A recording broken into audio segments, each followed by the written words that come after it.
Non pas un ruisseau, mais une mer. C'est Beethoven qui a dit ça à propos de Johann Sebastian Bach. C'est un jeu de mots assez génial parce que Bach, en allemand, ça veut dire ruisseau.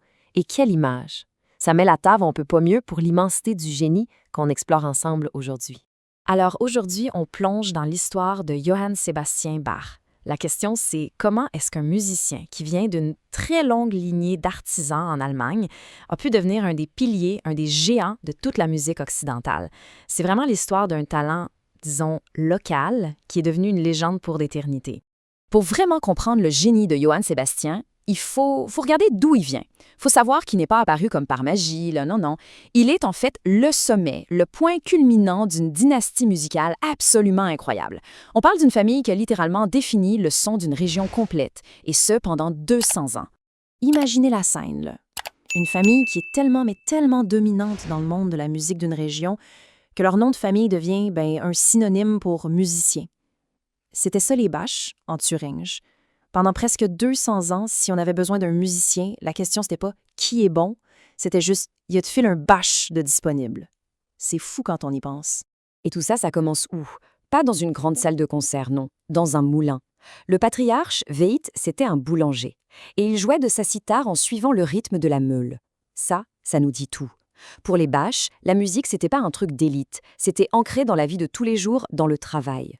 Et c'est au cœur de cette dynastie qu'il arrive, lui, Johann Sebastian. Mais attention, son histoire ne commence pas avec des trompettes et des violons, pas du tout.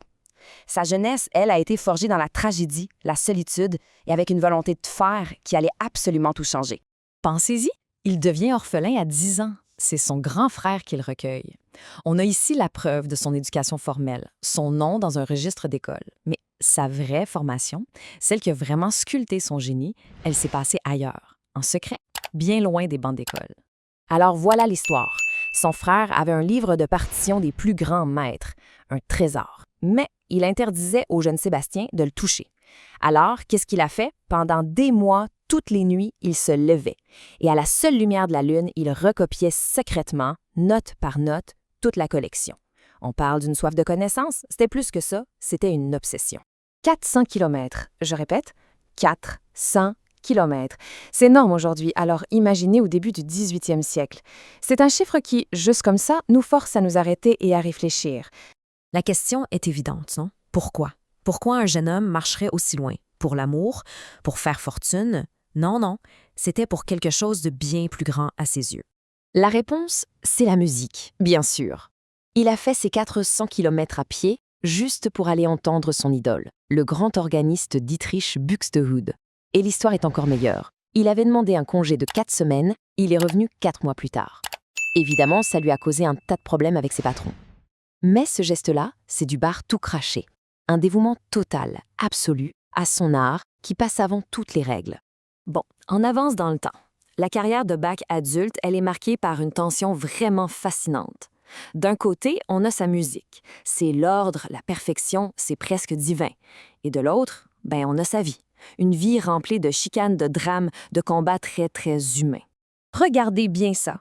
C'est la raison officielle pour laquelle il a été mis en prison en 1717. Pour avoir forcé avec trop d'obstination la question de son congédiement. Oui, vous avez bien lu, ce n'est pas une blague. Son patron, le duc de Weimar, l'a littéralement fait mettre en prison pendant 1 mois pour ça. Et pourquoi? Le crime? Bach voulait juste changer de job. Il avait trouvé un meilleur poste ailleurs, à Köthen. Et le duc, lui, il n'a juste pas digéré ça. Ça nous en dit long sur le personnage, hein? Un esprit pas mal rebelle. Un génie qui n'avait pas l'intention de se laisser marcher sur les pieds. Finalement, il arrive à Leipzig. C'est là qu'il va passer la plus grande partie de sa carrière. Et à Leipzig, Bach est le maître de 2 mondes complètement différents. D'un côté, le monde sacré. C'est l'église Saint-Thomas, où il doit composer une nouvelle cantate chaque semaine pour la messe.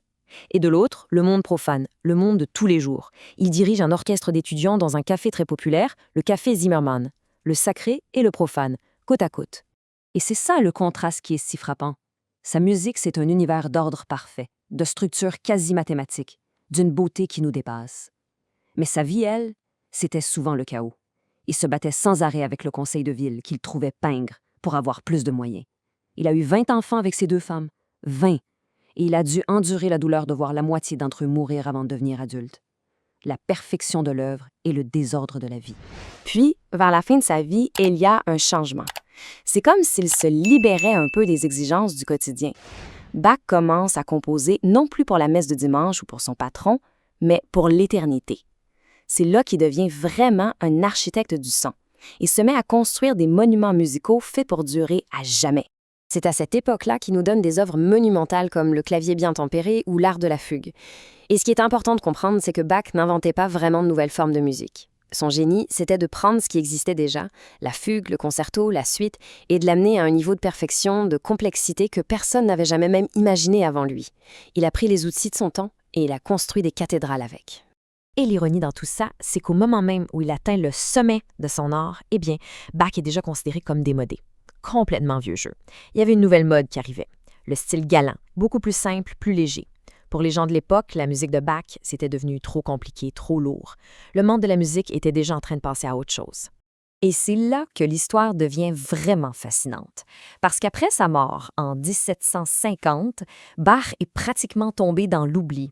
On le voyait comme une vieille perruque, une relique d'une autre époque. La question, c'est comment est-ce que ce compositeur dépassé est revenu pour devenir la figure de géant qu'on connaît aujourd'hui? Une partie de la réponse se trouve, assez ironiquement, chez ses propres fils.